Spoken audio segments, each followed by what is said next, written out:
প্রিয় দর্শক আসসালামু আলাইকুম। আমরা ঘুরতে গিয়েছিলাম কুষ্টিয়া জেলার ভেড়ামারা থানার মনির পার্কে। আর এই পার্কটা দেখতে এতটা ভালো লাগলো আসলে আপনাদেরকে বলে বোঝাতে পারবো না। বিশেষ করে সবথেকে ভালো লাগছে এটা হলো নদীর পাড় ঘেঁষেই অবস্থিত। এখানে অনেক সুন্দর সুন্দর রাইড আছে বাচ্চাদের জন্য, বাচ্চারা অনেক খুশি হবে, আপনারা ঘুরে আসতে পারেন। এটা উঠবো এখন, জানবো যে এটা রেট কেমন, উঠতে হলে এটা রেট কেমন এই যে অনেক ভাই কত দিমু কত 40 টাকায় 36 টাকা দিলে হয় না?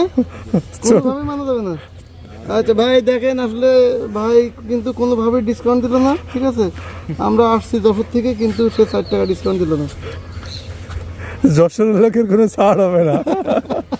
ডলফিন কো এই ওটা, হ্যাঁ আমরা এই যে ডলফিনে উঠে গেছি, উপরে, হ্যাঁ খুব সাবধানে।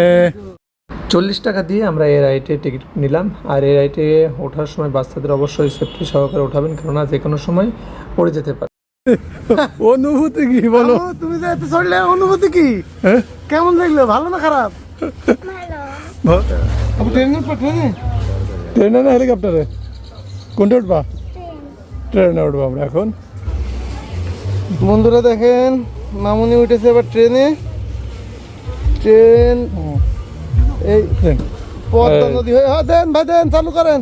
পদ্মা নদী হয়ে পদ্মা নদী হয়ে কক্সবাজার যাবেন। ট্রেন ছেড়েছে। এই ট্রেনে ওঠার জন্য আবারও আমাদের 40 টাকার একটা টিকিট নিতে হলো। আর বাচ্চাদেরকে অবশ্যই সেফটি সহকারে ওঠাবেন, কেননা এই ট্রেনটা খুবই দ্রুত চলে।